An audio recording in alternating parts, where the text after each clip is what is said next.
The inspiration behind the creation of this project starts with me. A couple of months ago, I was digging through my Nana's photo collection, dating from the 40s, 50s, 60s, and so on to now. I found this beat-up, stained, and wrinkled picture of the most powerful and gloriously bright woman that looked familiar and yet distant to my memories in the most beautiful way because she was a piece of me that I am and a part of me that I wish to become.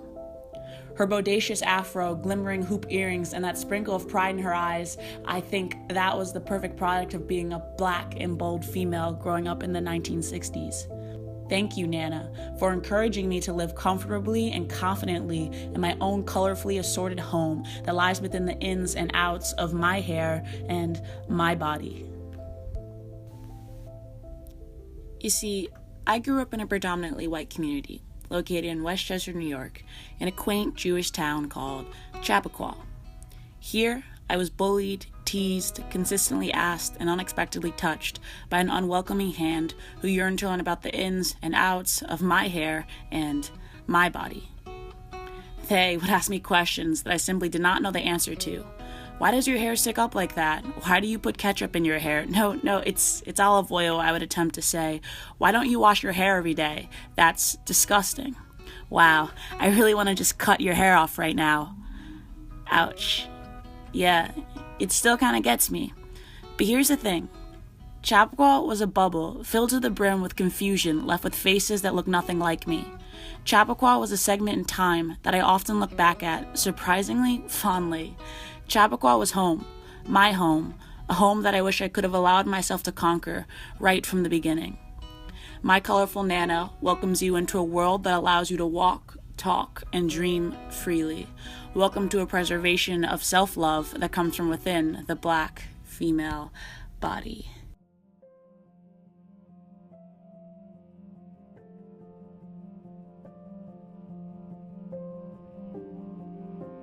Chapter 1. What it means to be othered.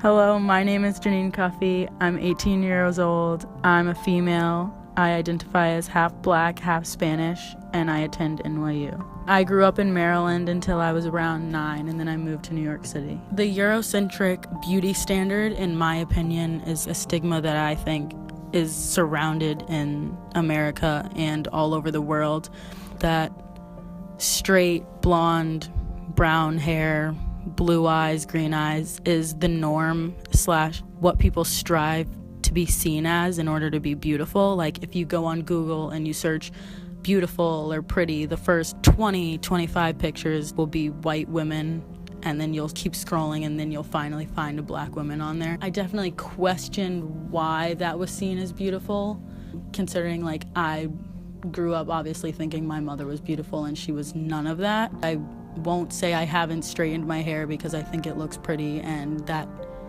norm of me thinking straight hair is pretty has definitely come from Eurocentrism. But in my head, I'm not doing it to be white, I'm doing it because I like it.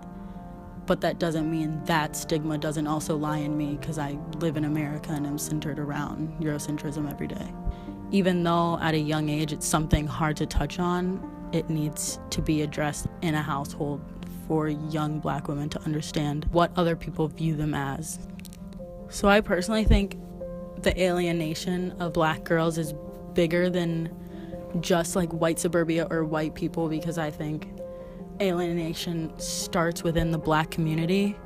Like I see like black women turn on each other all the time. Black people, there's always the fight of, oh, light skin is better than dark skin.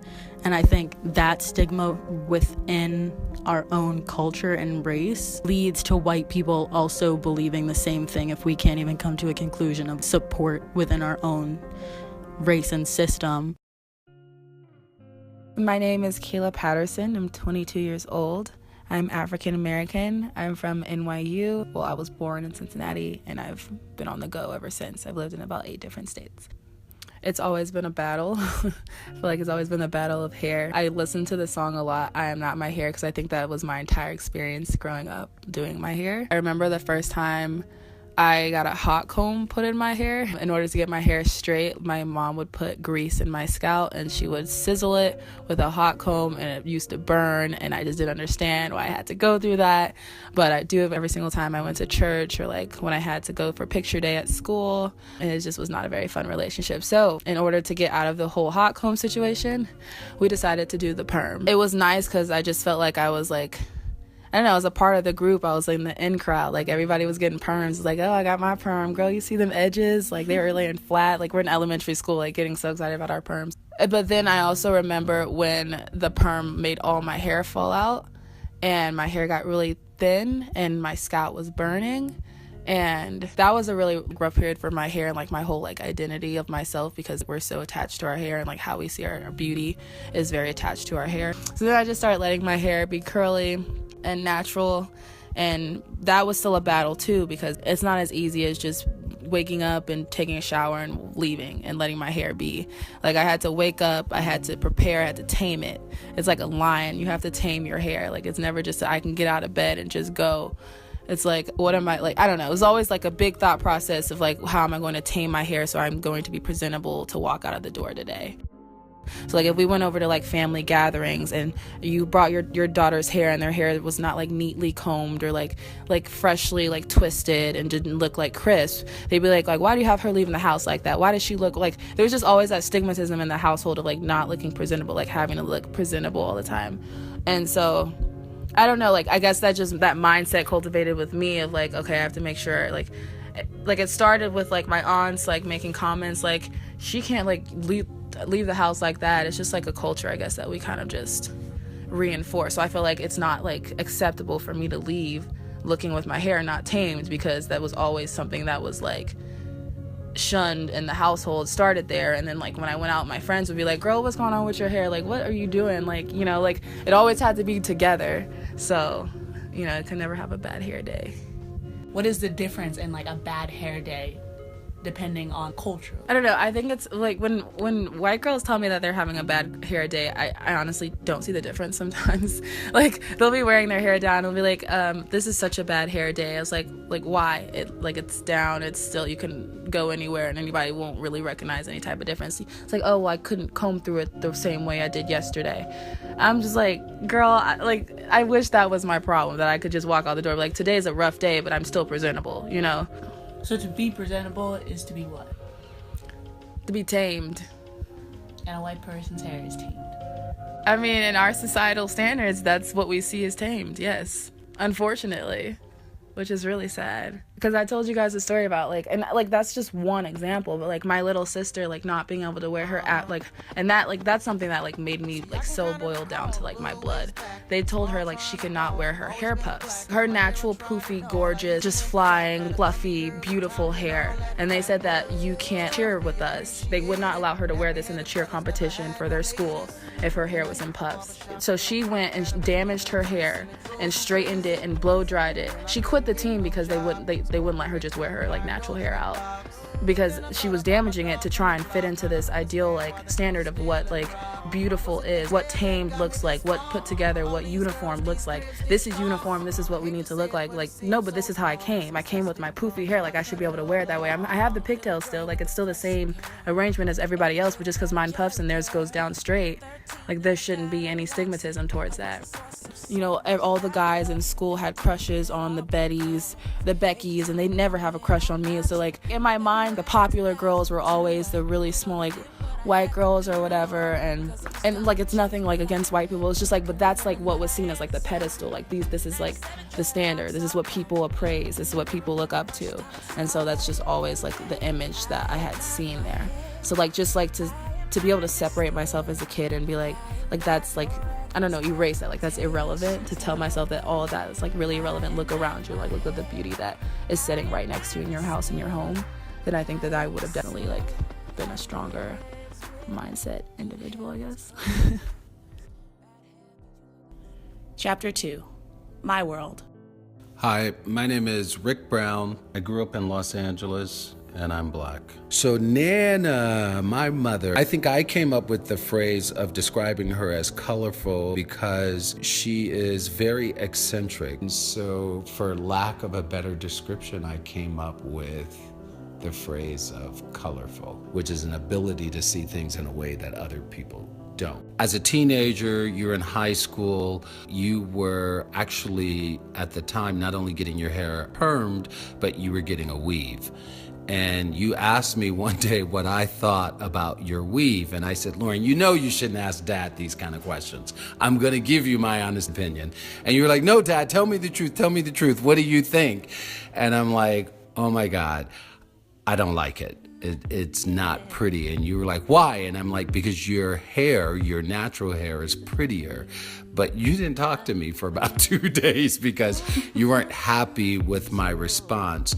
But the really funny part of the story was I started funding your weaves and perms because you were in a great mood when you came out of getting your hair done. Like, it was amazing to me how confident and how happy you were when you got your hair done. I naturally said, that's what I want. I want for my daughter to be happy. I think, immediately your hair would be beautiful, and the first thing you would do is pull it into a ponytail, because I think that's the way all the girls wore their hair. So even though your hair was beautiful and it was hanging down just beyond your shoulders, the first thing you would do after we spent all that money is you would pull it right up into a ponytail. That was the most important thing, was that ponytail perfect? So I don't think it was conscious. I think subconsciously you were working towards something that fit into the majority. And like I said, I don't think that had to do with white or black. It's just your majority happened to be white, and so that's what your aspirations were. You cried for, oh my God, had to be 3.5 days when you got braids, which was, to me, like one of the most beautiful things you had ever done to your hair. So to contextualize that story, you went from wearing a weave to wearing braids. You were concerned about what your friends were going to think about you having braids because nobody else had braids. And what I was thinking was, it didn't matter what they thought. You looked beautiful. So even though nobody else had braids, you carried it and looked beautiful. So why would you care what anybody else thought? Chapter 3. To breathe with bliss. I'm Phyllis Bedema. I'm a hairstylist at Harold Melvin's Beauty Salon on the Upper West Side of Manhattan. One day I was leaving work. At the time I was wearing unbraided extensions, and I had got to the corner of West 72nd Street waiting for the light to change, and a white father with his young daughter on his shoulders saw me and just said, wow, I love your hair, because kids is just so honest and so pure, and they just kind of say what they mean. And the father turned around and looked at me, African American, and then whispered something in her ear, and the poor girl's facial expression changed to like one of happiness to like confusion. And so I knew the father must not have said something so nice about my hair or me or whatever, and I just said to her, I like your hair too, because her hair was blonde and she had these really beautiful curls, and again, I'm a hairstylist, so I like hair. The powers that be, corporate America, really wanted blacks to wear their hair straight because it made them feel more comfortable, and so we started straightening our hair, because hair straightening wasn't made for black people. Hair straightening and straighteners were made for Jews who had curly hair so they could straighten their hair and fit in with the European whites here in America. That's where the whole relaxing and hair straightening came about. Again, I can't stress enough, no matter whether you're white, black, Latino, that education is key, and all hair is beautiful, especially when it is in the best condition it could possibly be in. Chapter 4. The Life of Another. My name's Michaela Reed. I'm 20 years old. I'm a female. I'm white. I go to NYU. I grew up in Dallas, Texas. In my grade, there's probably 1 to 2 African Americans, and then total. Okay, so my school, each grade has about 500, a little over 500.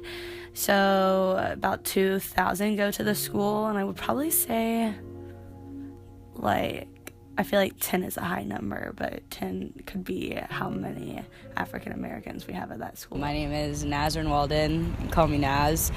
I am 28 years old. I am a junior at NYU, and I'm half black, half Thai. I was born in Columbus, Georgia, which is a city right next to Alabama, and it's predominantly white, and I went to elementary school there and then moved to Atlanta for middle and high school. But while I was in elementary school, I remember just having a hard time with race in general because being biracial, I never really fit in with either crowds. And in the South, I find there's a huge dichotomy between black and white. Unconsciously, there's a separation. So I was on a team called DFW Elite in basketball, where I was the 1 out of 2, maybe that's 1 out of 4 or 5 white girls on the team, and then everyone else was African American, everyone. So the black girls hung out with the black girls and the white girls hung out with the white girls. I was always kind of alone because I never really knew where my place was, and even though I looked a lot like the black girls, they would sometimes